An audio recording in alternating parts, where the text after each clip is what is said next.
Hi guys, நான் அஃப்ரீன். இது புது வீடியோ. சிக்கன் சுக்கா செய்யலான்னு ஒரு ஐடியா இருந்தது. இது சிக்கன் சுக்காவை கொஞ்சம் பேச்சுலர் குக்கிங்காக மாற்றலாம் எங்கள் அண்ணனை விட்டு செய்ய வச்சோம். ஃபஸ்ட்டு ஒரு 4 வெங்காயத்தை எடுத்து வெங்காயம் நறுக்கிற மிஷினில் போட்டு நல்லா நறுக்கிக்கோங்க. அப்புறமா ஒரு கடாயில் நல்லெண்ணெய் ஊற்றிக்கோங்க. ஊற்றிட்டு நறுக்கின அந்த வெங்காயத்தை ஃபுல்லாக போட்டு நல்லா கோல்டன் ப்ரௌன் வர வரைக்கும் நல்லா வதக்கிக்கோங்க. வதக்கி முடிச்சதுக்கப்புறமா ஜிஞ்சர் கார்லிக் பேஸ்ட் எடுத்து போட்டுக்கோங்க. அளவு எங்களுக்கு தெரியாது, எங்கள் ஆண்டவரை தான் போட்டு விட்டாங்க.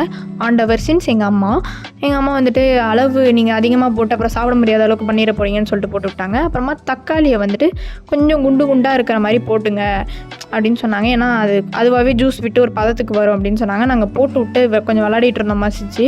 அப்போவே எங்களுக்கு ஜூஸ் விட்டுருச்சு, கொஞ்சம் கலரும் வந்துருச்சு எங்களுக்கு பார்க்கும்போது.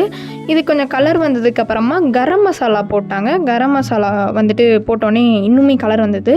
கரம் மசாலாக்கு அப்புறமா டர்மரிக் பவுட்ரு போட்டோம், மஞ்சத்தூள் போட்டோம். மஞ்சத்தூள் போட்டதுக்கப்புறம் மிளகாத்தூள் போட்டோம்.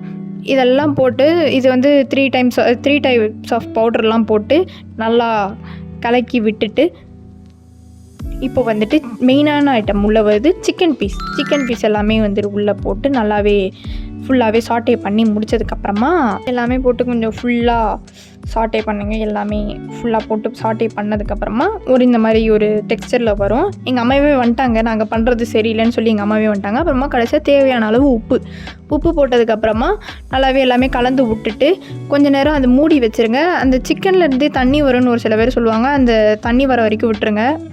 தண்ணி வரலன்னா தண்ணி ஊற்றிடுங்க. தண்ணி ஊற்றினதுக்கப்புறமா ஒரு கிரேவி டெக்ஸ்சரில் வரும். இதை கொஞ்சம் பார்க்கவே கலர்ஃபுல்லாக இருக்கா, அப்போ இது நல்லா டார்க்காக அந்த மாதிரி வரும். இதெல்லாம் பண்ணதுக்கப்புறமா மிளகாத்தூள் பெப்பர் பவுடர் தேவையான அளவு உங்களுக்கு எவ்வளோ காரம் வேணுமோ அந்த அளவுக்கு போட்டுக்கோங்க.